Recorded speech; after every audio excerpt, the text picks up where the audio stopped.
guys, for today's video kanina pud ko sa akong adi in my life. So for today's video guys, mo adto tag merkado, mag-budget tag 1k.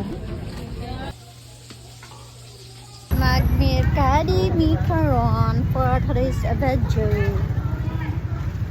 So walking sa ang person karno kay medyo distance pud ni ang merkado diri sa amo.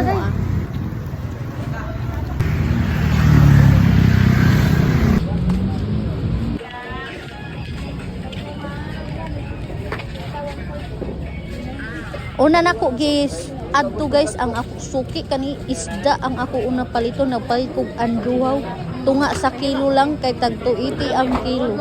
So, tunga lang. Kay pagkaman ni palit sa kog nukos tunga sa kilo kay tag 400 ang kilo. So ari poy pasayan o ang katambak na ibugid ko pero wala na, di nakaigo akong kwarta. 400 kapin ang kilo, 420. So walang po ni palit kay murag dollar ra jud kaayo. Nagpalit sad kog pasayan guys nga tunga sa kilo pod kay tag 390 ang kilo. Palit kog tunga din nukos ni palit sad ko. May bayan nako ni pagkahuman guys, mo palit sad kog itlog. Kay itlog is life, so usabay sad ni makasulbad sa ato ang may sudan-sudan kaning itlog. Kuan ka buo ang tag gis na kung gipalit kay para sulit niya dako ba. Ipalit ran kog 12 ka buok. Ya pagkahuman ana padulong na dayon kog uli, wa na ko naghapit-hapit or mo pait og lamas kay na pa man lamas dito na habilin. So walking na sa distance lagi ni sa amo na walking lang kay alangani naman magsakay-sakay pag abot nang ko sa balay ari ako na dayon hugasan na akong gipamalit. Una na ko gihap ni guys kading itlog ako yung sulod sa ref. Bilin sa ako 1,000 ganina lang.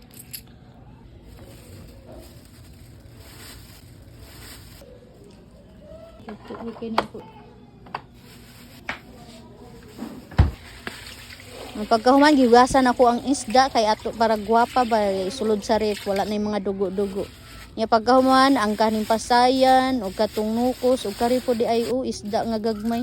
Ako panikuhaan og hasang kay wala man ako kuha dito sa merkado kay maikog pud tano pino ba kay ni busy kay sila. So diri na lang makaon pa sa iring ang kuan hasang. O fights na dali ra man kay ni kay gamay ra man. Ya pagkawan isulod ra pud ko na sa ref oy. Kay para stock na namo budget na for 1 week.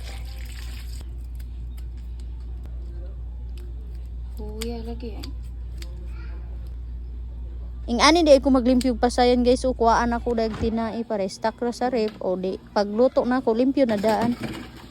Ug diri na lang kutob guys, daghang salamat. Bye-bye.